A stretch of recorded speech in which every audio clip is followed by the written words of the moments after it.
musician wanting to make it is going to have to completely change their conception of what it means to make it in 2009 versus in 1985, because as we know, like being a superstar is just, it's completely diluted nowadays.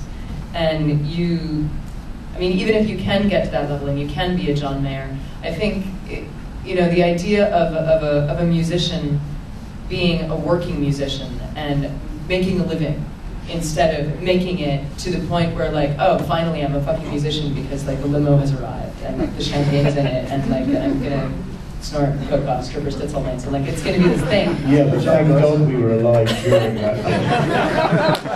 Makes me jealous.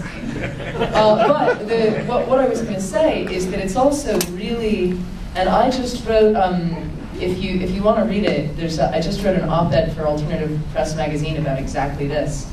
It's not just the musicians, it's the fans themselves, it's the public's mind is going to have to kind of do a paradigm shift to become a sponsor of that way of thinking.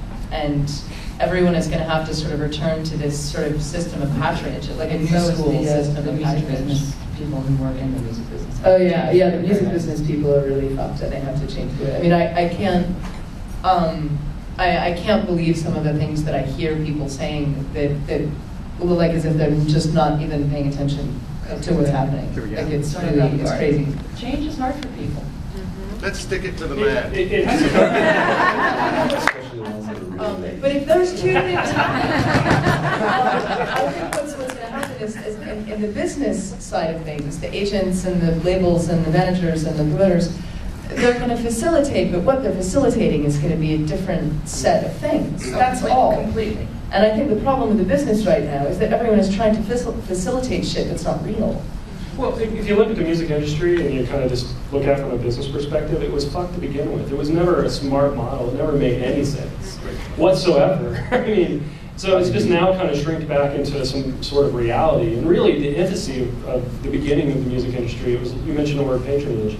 And I think that actually when I started working with Topspin and Shamal, you mentioned that to me, and it made me immediately go, okay, you understand, like, people need to, like, begin to understand that when they put money into an artist's pocket, especially in a direct kind of fashion, like what you're experiencing with us, that is like the kind of connection that really fueled and began the industry in the first place. Yeah. And it's like that has to be there again. And if it's not, like in the United States, we don't have, Factor or, a government agency supporting the arts in any way, shape, or form. So, but it almost feels like it has to, for the true artist, people are going to write songs and make music and perform on some level, regardless of their label business situation.